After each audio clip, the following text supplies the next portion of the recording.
ada kesan dan ada apa ya kecurigaan di kalangan teman-teman bahwa kenapa RUU Revisi Undang-Undang TNI ini dipercepat misalnya ya karena kabarnya Prabowo memang pingin apa istilahnya itu ya menciptakan pemerintahan yang model komando ya gitu biar lebih gampang itu nggak ngeyel disuruh siap gerak langsung jalan.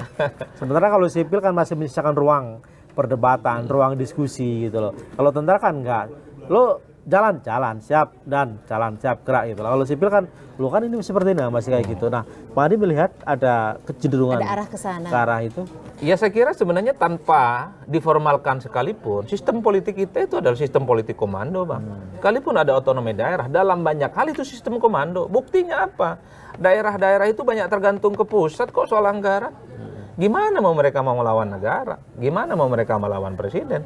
Dalam banyak hal mereka tergantung. Dan anggaran-anggaran daerah pagu-pagunya kan juga dibahas oleh DPR dan pemerintah. Lalu nasib Jadi tanpa gimana? Jadi tanpa diformalkan sekalipun sistem komando di kita ada. Jadi kita itu sebenarnya dalam praktiknya separuh otonom, separuh tidak otonom. Separuh yang tidak otonom itu yang saya sebut sebagai garis komando. Semua tegak lurus. Jadi retreat kepala daerah itu sebenarnya adalah untuk mensinergikan visi. bagaimana pusat itu dengan daerah sinkron. Tapi kan daerah ngomong, oke, tegak lurus. Tapi kalau anggaran daerah itu divisit, apa solusinya? Kan mulai banyak muncul tuh daerah-daerah. Anggaran kita kurang, akibat efisiensi, akibat pemotongan. Dan nggak ada solusi. Bagi saya hari ini adalah bukan soal komando dan nggak komando. Yang paling penting adalah bagaimana daerah terbutuhi kemenuhannya dan persoalan-persoalan lokal itu bisa diatasi. Saya kira di situ, Bang.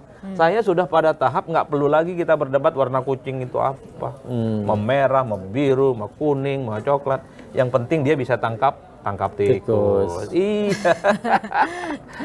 Kan itu aja judulnya, Bang. Itu yang paling penting sekarang. Tapi mau gini, komando tidak komando, yang penting persoalan kebangsaan kita itu selesai. Kalau memang arahnya bisa komando, supremasi sipilnya gimana? Kita kan tetap negara Indonesia yang demokrasi. Kalau sistem komando yang dibayangkan seperti ketentaraan nggak mungkin. Karena sistem politik kita adalah sistem politik yang bebas dan dipilih langsung oleh rakyat. Yang bisa komando itu adalah menteri. Kelembagaan, karena mereka adalah pembantu presiden. Itu fix dan firm. Tapi kalau kita bicara tentang sistem komando terkait dengan kepala daerah, agak sulit. Kepala daerah ini kecuali kepala daerahnya dari tentara. Kepala daerahnya yang terafiliasi sebagai bagian dari partai politik kekuasaan. Itu bisa dikontrol. Tapi kalau partai-partai non penguasa agak sulit. Apa yang terjadi pada PDIP misalnya ketika dia memboikot sejumlah kadernya untuk tidak ikut retreat, ini kan salah satu bukti contoh bahwa dalam banyak hal mereka itu bukan pembantu presiden, wali kota, bupati dan gubernur bukan pembantu presiden, mereka itu pembantu rakyat. Cuman karena PDIP yang lakukan jadi serba salah. Ini jadi petugas partai ini gitu loh, ya kan?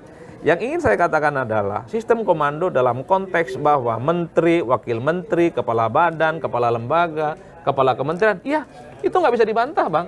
Tanpa diformalkan sekalipun dalam praktiknya, mereka garis komandonya ke pusat. Artinya tanpa harus merevisi undang-undang TNI dan menambah area kerja TNI di kementerian lembaga, sebenarnya Prabowo tetap bisa melakukan politik komando sebenarnya. Kan? Sangat bisa. Lo tanpa diformalkan semua orang dan semua partai tegak lurus kok.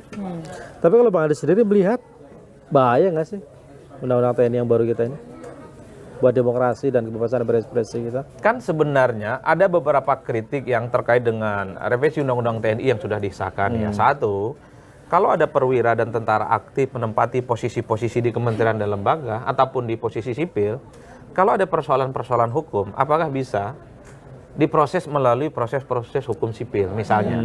Kan itu menjadi tanda tanya. Karena per hari ini kalau melekat pada seorang tentara ataupun perwira aktif, terjadi persoalan hukum bukan peradilan-peradilan sipil, tapi peradilan militer. Kan kasusnya pernah ada yang terkait dengan kasus OTT Basarnas itu kan. KPK justru minta maaf. Direvisi. Artinya apa?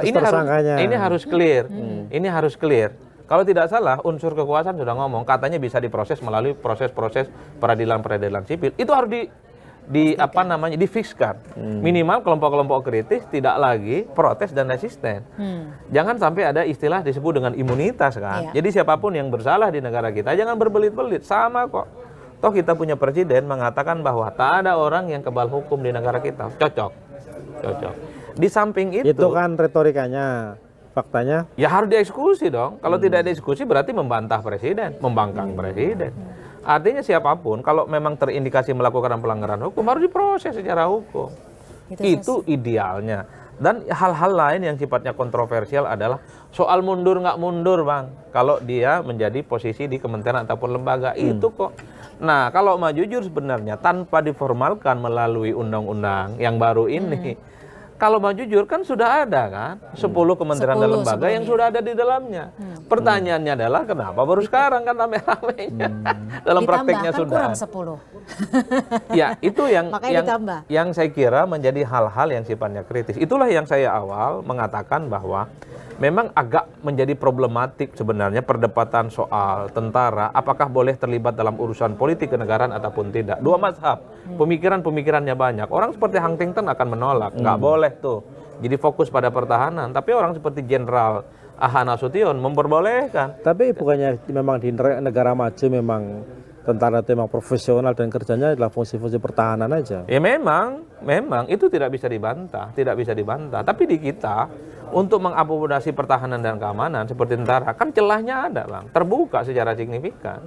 Dan itulah yang sepertinya membuat kenapa pihak-pihak yang pro terkait dengan revisi Undang-Undang TNI itu, satu argumennya bagi saya adalah karena memang tingkat approval rating, tingkat kepuasan yang cukup tinggi terhadap tentara itu di atas rata-rata. Ya itu pintu masuk kan sebenarnya. Itu yang kemudian membuat, jadi apa yang kemudian dirisaukan. Tapi ingat, saya kasih catatan kritis, tingkat kepuasan yang tinggi terhadap TNI itu karena selama ini TNI tidak dipersepsikan terkait dengan urusan politik. Jauh dari unsur-unsur politik, jauh dari unsur-unsur politik elektoral. Makanya positif.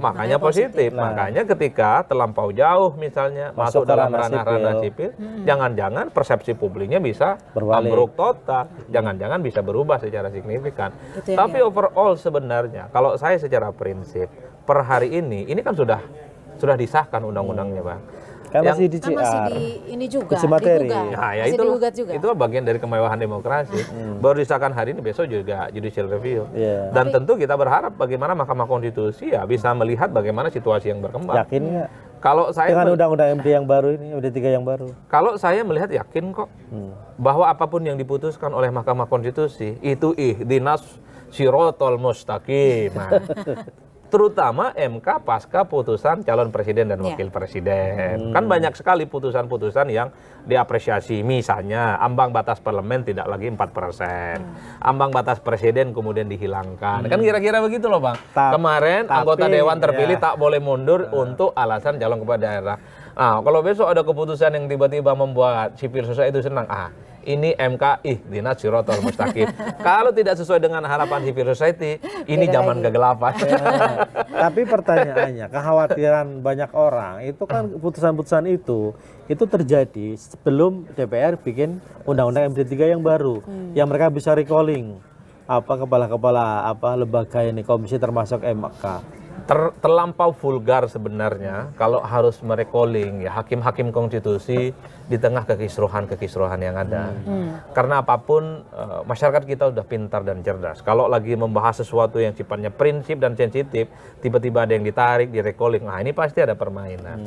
Jangan terlampau vulgar juga kekuasaan. Per hari ini setiap orang itu jadi jubir, per hari ini setiap orang itu jadi media, per hari ini setiap orang itu jadi sumber berita. Itulah yang muncul di medsos, di media mainstream. Bunyi-bunyian, betul revisi undang-undang TNI itu tidak ada yang protes kok.